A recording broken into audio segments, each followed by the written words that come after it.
Hey guys, it's Cosmic Skeptic, and I think it's no secret that of all the writers I most admire and enjoy, Christopher Hitchens is perhaps the crowning jewel. Christians are advised to love their enemies, and this was never more strongly acted out than in their interactions with the Hitch, who it really was impossible not to love. Except maybe in the case of George Galloway. You're now a slug.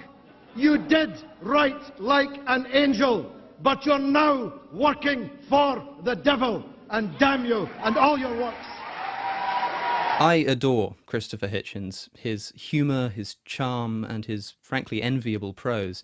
I also believe he got a good many things right across his various writings, not discluding, by the way, a prescient awareness of animal rights in both his foreword to Orwell's Animal Farm and his chapter on the pig in God Is Not Great.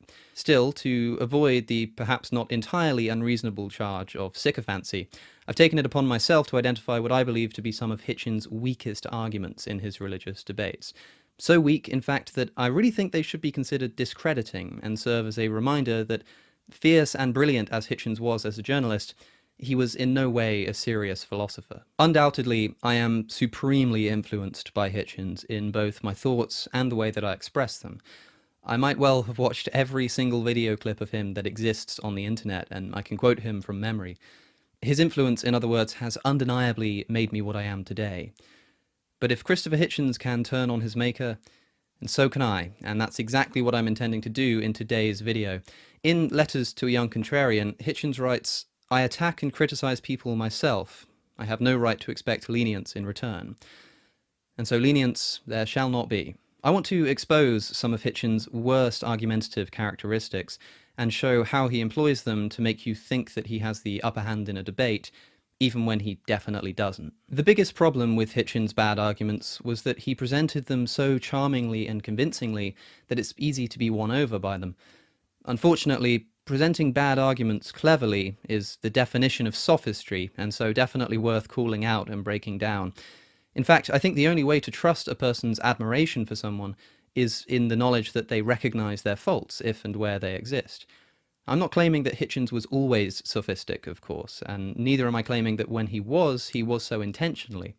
But I fear the prospect of idolization and also of getting into the habit of only criticizing my opponents. So this should be a good exercise in humility and self-reflection. Now, I won't be touching on Hitchens' support for the invasion of Iraq, or the infamous essay on the female sense of humour. The problem with female comedians up till now is they tend to be either dykes or Jews or butch. Because I want to focus on his religious debates, as this is more my area, but also because asking you on Twitter what you thought were his worst arguments, these were the ones that came up the most. I'm more interested in those things that people don't already popularly agree that he got wrong. I want to talk about those things which people generally think he was right about, or that slipped under the radar, that I have a quarrel with. And there are three examples in particular of areas which I think demonstrate just terrible arguments and responses from Hitchens. These are his views on morality, free will, and the cosmological argument. This list isn't exhaustive, of course, but I think these examples are typical of him, and so will give you an idea of the kind of problem I have with Hitchens' style of arguing. The main thing to notice is that Hitchens continually manages to weasel his way out of actually answering serious questions by relying on quips, jokes, or other kinds of distractions. So we'll take these 3 points in turn and demonstrate why Hitchens just utterly failed when addressing them. I should add, in my opinion. Guess what? Guess who's saying it? That's a very clever thing to say. Shall I ask, would you prefer I uttered your opinion? What a fatuous remark. For our first example, Hitchens seemed to misunderstand the moral argument for the existence of God. This is the argument that states that since there can be no objective morality without God, and yet objective morality exists, there must be a God. Right, the main questions at hand are these. Does objective morality in fact exist? And if it does, how does the atheist ground it without God? Is that possible? Well, let's see what Hitchens has to say. If Christopher Hitchens does not believe in God, reviewers have asked, then where does he get his sense of right and wrong? You have replied in print that this question is in itself insulting, and you have rejected, quote, the appalling insinuation that I would not know right from wrong if I was not supernaturally guided, close quote. Why do you find it insulting? Because I think it's degrading to the human, to us, to you and me, to imply, well, not to imply, to state directly that absent a celestial dictatorship that had some supernatural influence over us, yet to be established, by the way, as anything really existent, but without the assumption of it, we wouldn't know right from wrong. Degrading it may be, Hitch, but you're not answering the question. Okay, the question was asked, how do you determine right and wrong without God? And Hitchens responds that this is insulting because it suggests that we potentially can't determine right and wrong without God. Well, yes, that's the question. He hasn't actually made a point, he's just restated the question and said that it's insulting. Well, tough luck if it's insulting. That doesn't constitute an answer. His point is, of course, that the question is a silly one, but he needs to provide a justification for why it's silly, not just say that it is, relying on his audience's tendency to go, yeah, I don't need God, to get us riled up at the very question. We wouldn't return stolen property if we found it in the back of a cab. We wouldn't give blood if someone badly needed a transfusion, unless we were afraid either of punishment or desirous of a reward, that we might help ourselves to underage children, as some religious people have actually been known to do. Because, after all, what's stopping us? Now, you could tell me, if you wanted, that you would do all those things if you weren't God-fearing, but I would choose not to believe you. I have more respect for you, if not for your opinions, than that. This is the next thing that Hitchens would regularly do on this point. He conflates two different questions. By saying, of course you would still be moral if you didn't believe in God, he's responding to the idea that atheists can't be moral. But that wasn't the question. The question was not how can atheists be moral, but how can atheists ground their morality? This is a subtle difference, but it's crucial. Hitchens has got a lot of praise for making this kind of argument.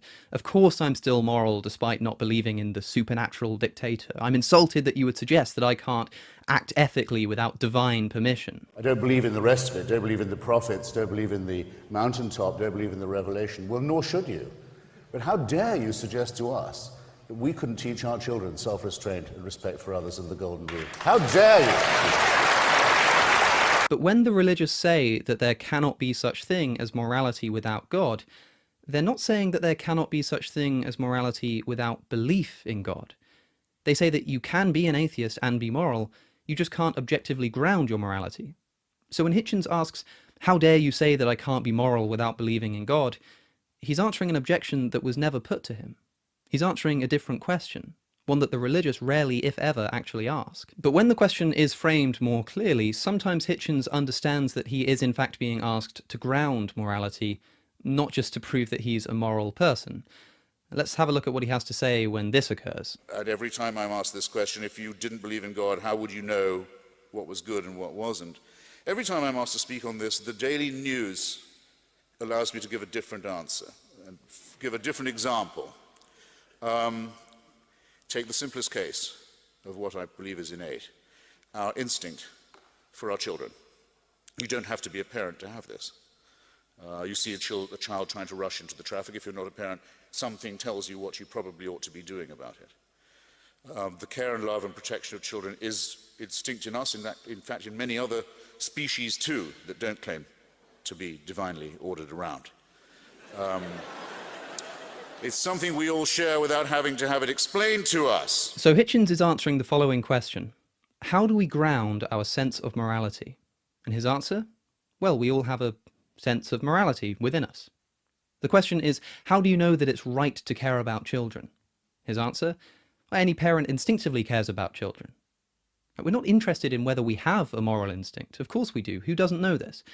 What we're interested in is how to justify the moral instinct, which Hitchens fails to do by simply appealing to the fact that the instinct exists. A further elaboration on this comes from Hitchens' debate with Frank Turek, in which the same question is raised. If God does not exist, why do all people have a fixed moral obligation to love and not murder? How do molecules in motion have any authority to tell you how to behave? When you do something wrong, whose standard are you breaking? Who are you displeasing? The carbon atom, the benzene molecule, who? This question has been asked, Socrates answered it like this, when he was on trial for his life. Accused of blasphemy, by the way. He said that he had an inner daemon, was the way he put it. Not demon, a daemon, a spirit, an inner critic, a conscience would be one way of putting it. And that he knew enough to know, even when he was making the best speech of his life, that if he was making a point that was somehow dishonest or incomplete or shady, the daemon would tell him, yeah, that was clever, but you shouldn't have tried it. He knew. Okay? Any person of average moral equipment has the same knowledge. I hope you'll. If you don't, I'm very sorry for you. Adam Smith called it the internal witness, who we all have to have a conversation with all the time. It's been C.S. Lewis decided to call it conscience and to attribute it to the divine, but he didn't improve on what Adam Smith said in Theory of Moral Sentiments or what Socrates said when standing trial for his own life. Again, Hitchens is asked, of those moral instincts that he has, how does he know that they are objectively correct? His answer? Well, Socrates answered this well by saying that we have a moral instinct within us. That's not the question. The question is, how do we justify the instinct? Hitchens is totally avoiding the question. And if you think I'm being unfair here, take a listen to what he says next. Still talking about the moral instinct within him, he says this. It's been sometimes colloquially defined as, why do people behave well when nobody's looking? I don't believe there's anyone in this hall who doesn't know what I mean by that. The instinct is sometimes defined as, why do people do good things when nobody is looking?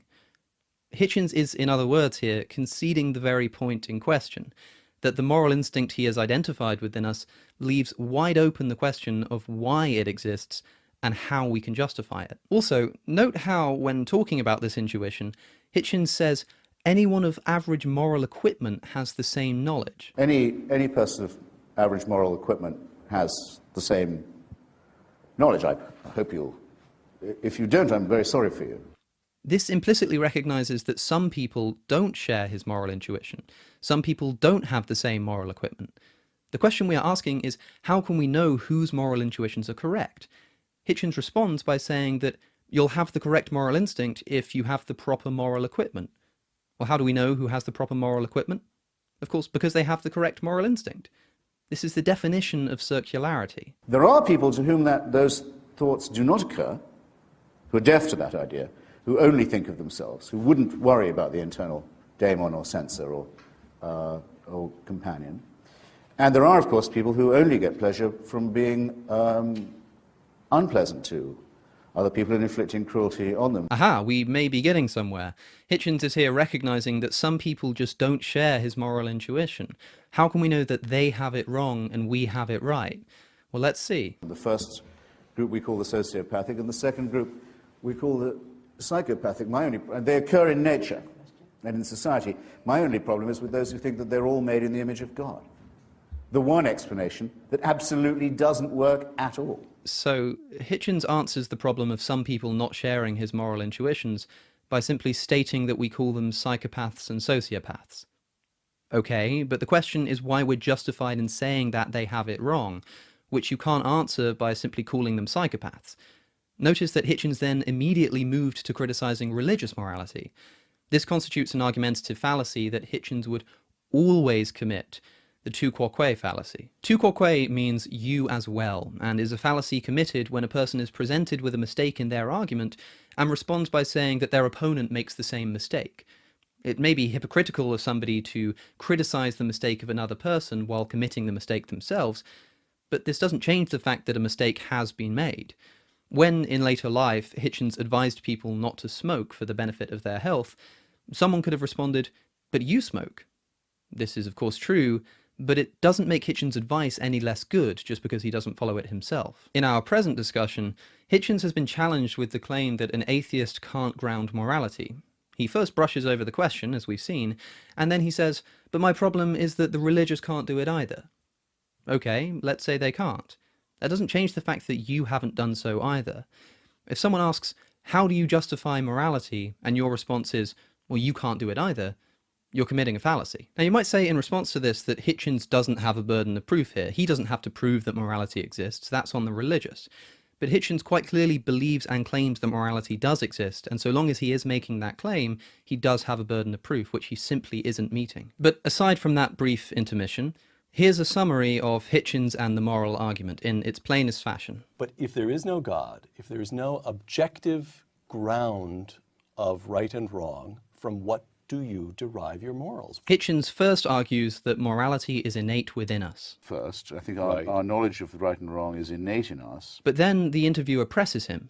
We have many such innate intuitions, some of which are false. So how can we know that the moral intuition we have within us, as you say, is actually correct? The problem is that there are all kinds of things that we're stuck with as a result of evolution, if one posits evolution. So you feel biological urges, you feel the impulse to steal, and yet at the same time you have some kind of innate morality that tells you not to steal. So the question is, with a religious point of view, it gives you some way, you say there's an objective standard according to which we can, we recognize that certain of these impulses are acceptable and certain other impulses are to be disciplined and restrained and so forth. I don't understand how, if you take it all as a kind of evolutionary result of evolution, let's put it that way, how it is that you can say morality is over and above other urges. How do you do that? Can you guess how Hitchens answers? Not to be grand about it, but what Socrates called his daemon. It was an inner voice that stopped him when he was trying to take advantage of someone in an argument. Wrongly. He simply asserts that we have a moral intuition. I'll remind you of the question. We have many intuitions. How do we know which ones are actually correct? His answer? Because we have a moral intuition. It just amazes me that this passes for a serious argument. I've chosen the topic of free will as the next example because it demonstrates another tendency of Hitchens, to improperly answer a question in order to gain a cheap laugh from an audience. Now, this is something he actually admits to doing. So if I'm making a speech, Right.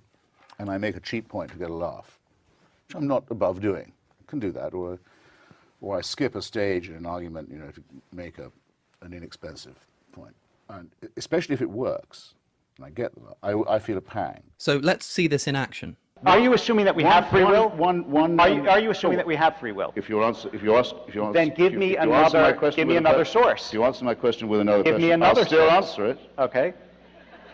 I will still answer it, Thank even you. though your question is an answer to mine. Rather, not an answer, a response to mine. Yeah. The view I take about free will is that, of course, we have free will because we have no choice but to have it.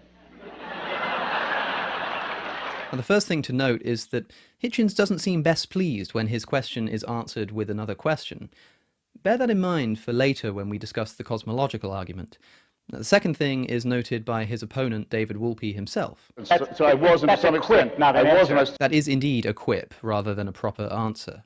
You'll understand if you've seen my previous extensive videos and conversations about the intricacies of free will, how frustrating it is to see the topic treated so flippantly.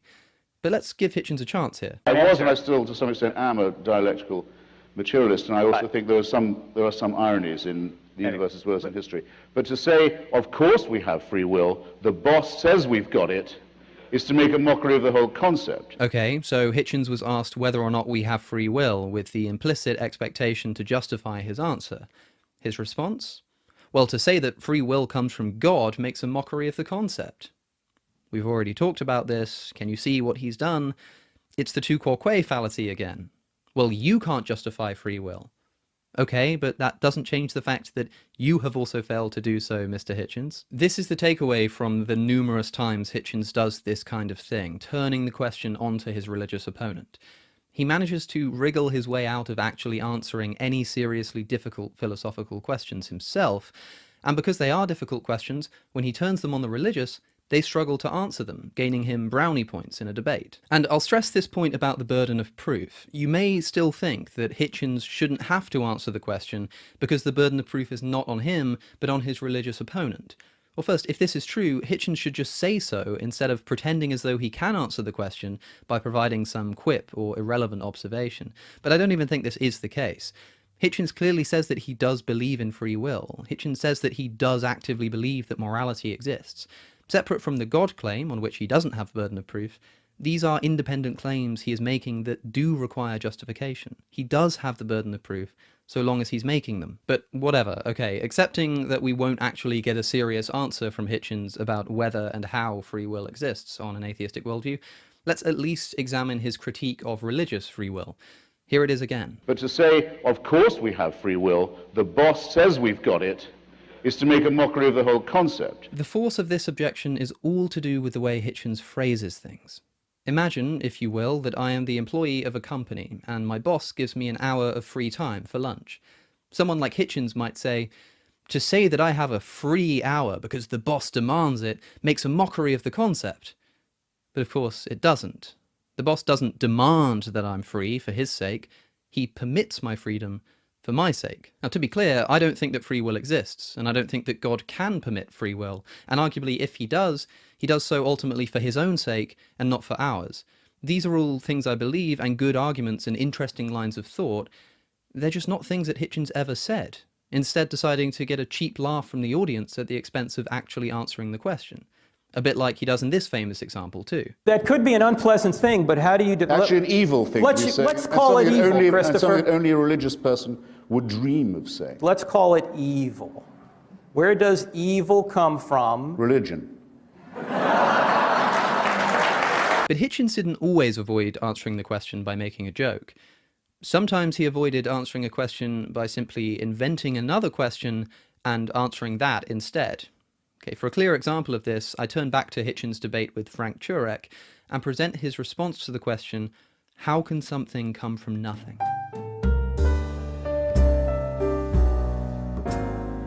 So if there was nothing, how do you get something from nothing without a cause?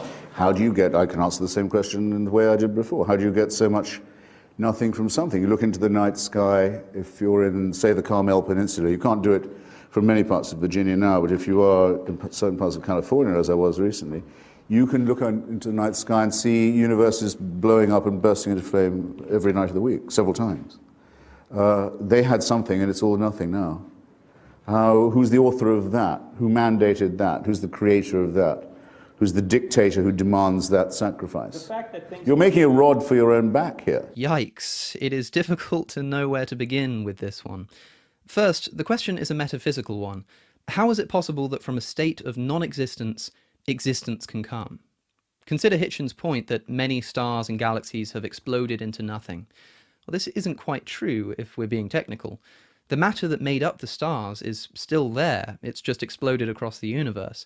But the matter itself, the stuff, still exists. So it's not the case that truly nothing has come from something, as Hitchens suggests. This makes it an inappropriate analogy to something coming from nothing, by which Frank Turek meant literally nothing, as in not atoms in space, or quantum fluctuations, or Lawrence Krauss's nothing, but nothing. Hitchens asks, what about the things that do exist and then don't exist anymore? Well, the stuff itself that makes up those things does still exist. It's just been rearranged. When Turek asks how something comes from nothing, he doesn't mean how do atoms form themselves into stars or something like that, which would be the actual reverse of Hitchens' questions. He means how did the atoms get there in the first place? So the questions are not actually about the same thing. But anyway, Hitchens has answered Frank's question with a question. Something he apparently doesn't like when other people do to him. How do you get something from nothing without a cause? How do you get, I can answer the same question in the way I did before, how do you get so much nothing from something? Then give me another source. If you answer my question with another Give question, me another I'll still source. answer it. Okay. I will still answer it, Thank even you. though your question is an answer to mine. Rather, not an answer, a response to mine. But notice anyway how this is nothing more than a distraction. Hitchens is asked a metaphysical question. How does something come from nothing? His response? Why is it that stars explode and the universe will end? It's totally irrelevant. Just pointing to the fact that things come to an end does not explain how they were created in the first place. That just doesn't answer the question. The question is, how did things come about? And Hitchens responds by saying, well, have you considered that they'll come to an end? He doesn't even attempt to answer the question. To make a comparison, this would be like if Frank had presented the teleological argument, asking why there are complex things in the universe and saying that these indicate a designer. And instead of actually answering the question, say by pointing to natural selection, Hitchens were to respond with something like, but we also see many simple things in the universe. How do you explain that? It's like, that's another question. It may be a useful question, but it's a different question, and it's got nothing to do with the question that you were actually asked, which you evidently don't have an answer to. Now, at this point, if you've followed the trend of the other arguments, you may be expecting me to say that this is a tu quoque fallacy again, except it isn't. It's actually much worse than that. It would be a tu quoque fallacy if Turek had said, Hitchens can't explain how something comes from nothing, and Hitchens said, yeah, well, you can't explain it either. That would be an example of the fallacy. Instead, Hitchens responds by saying, yeah, well, you can't explain this other unrelated thing. It's a totally unrelated observation. Imagine you were arguing with someone, let's call him Christopher Hitchens, who believed that the Egyptians did not build the pyramids, and instead believed that they were just natural objects. You ask them, how on earth do you get the pyramids from nothing but sand in a desert? And Hitchens responds, well, they probably won't last forever, you know. Erosion will destroy them eventually, so if these Egyptians really did design them, they did a pretty poor job, don't you think? It's like, that's not an answer to the question. It's totally unrelated. Not only this, but the question Hitchens asks in response to Frank's question is not even a good one. You may be thinking, even if Hitchens failed to answer the question of how something comes from nothing, we can at least say that he had a counterpoint, a separate point, but a good point, in saying that the universe seems headed for destruction, and this doesn't square with a loving God. Okay, if God was a competent designer, why would he design our world in such a way that it will one day be destroyed? Now, as I address this point, I want to stress that even if Hitchens was right in this point, it's still completely separate to the question he was actually asked, and got away with not having to answer. So, in this example, Hitchens is debating with Frank Turek, a Christian. Now, of course, Christians believe in Judgment Day and the second coming of Christ. In other words, they believe that God will intervene and send human beings to the afterlife before the sun explodes, before the galaxy collapses, before the universe ends. The fact that our world is headed towards destruction doesn't matter, because Judgment Day will occur, and it will occur before it has the chance to end. That's the Christian belief. This is a fairly simple observation, probably one that you've thought of yourself. And in fact, Frank Turek says exactly this to Hitchens. And look what happens. And of course, religious people believe that somebody's going to intervene to stop it before it does go. And even if they do? Even if it doesn't, Wait. if no, hold on. Sorry. Even if nobody intervenes, if it goes to heat death, it goes to heat death. Excuse me. Did the religious among you, ladies and gentlemen, understand, I did not, that there will be an intervention to make an exception in our case? I mean, does Hitchens not understand the idea that the religious believe in an afterlife that will save us from earthly destruction? I mean, seriously? That's the Christian view, and as I said... I had no idea. Yes. That a new heaven and new earth will be created. Genesis is paradise lost. Revelation is paradise restored. Have it your way. It sounds fatuous to me, I've got to say. Have it your way, it sounds fatuous to me. I mean, is this Hitchens conceding that this is, in fact, the Christian worldview? If so, his previous point completely collapses, and the only point remaining is now that the idea of an intervention sounds fatuous.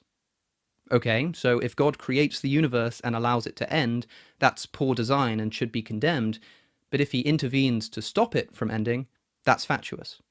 You're not leaving many options open, Mr. Hitchens. Hitchens just argued that the reason the religious view is silly is because the world is eventually going to be allowed to come to destruction.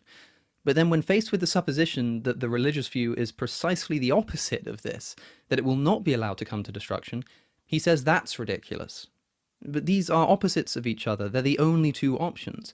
Either the universe will end or it will not. And apparently both are ridiculous to Hitchens. But this is crucial. Both the universe ending and not ending are ridiculous according to Hitchens if they were designed, right? So Hitchens, to show that he has a better explanation that isn't ridiculous, must address the question of how the universe could come into being without a designer. Notice, ladies and gentlemen, this is the very question we started with that Hitchens refused to even try to answer. This whole conversation is a train wreck. Well, then, okay, I think that just about sums things up. Obviously, there are many more examples of this kind of argumentation to be found in the Hitchens catalogue, but I feel that these should be enough examples to help you spot it for yourself. Now, I'd like to stress in closing that Hitchens is my favourite writer, and I really can't whittle down just how appreciative I am for everything that he has contributed to my academic life. And I know many of you watching feel the same. But please don't let the man's aura blind you to his mistakes and faulty reasoning, and please don't think that just because he won the debate, he also won the argument. But anyway, thank you for watching. I hope you found it interesting. I'd like to remind you that everything I do is supported by my viewers on Patreon, and so if you like what I produce, please do consider helping it to continue by becoming a patron of the channel. A special thanks to my top tier patrons, Itamar, Evan, Faraz, and James. You can also get Cosmic Skeptic merchandise at cosmicclothing.shop, and follow me on social media using the links in the description. Do hit the subscribe button and the notification bell if you haven't already. Stay safe, stay inside, and I'll see you in the next one.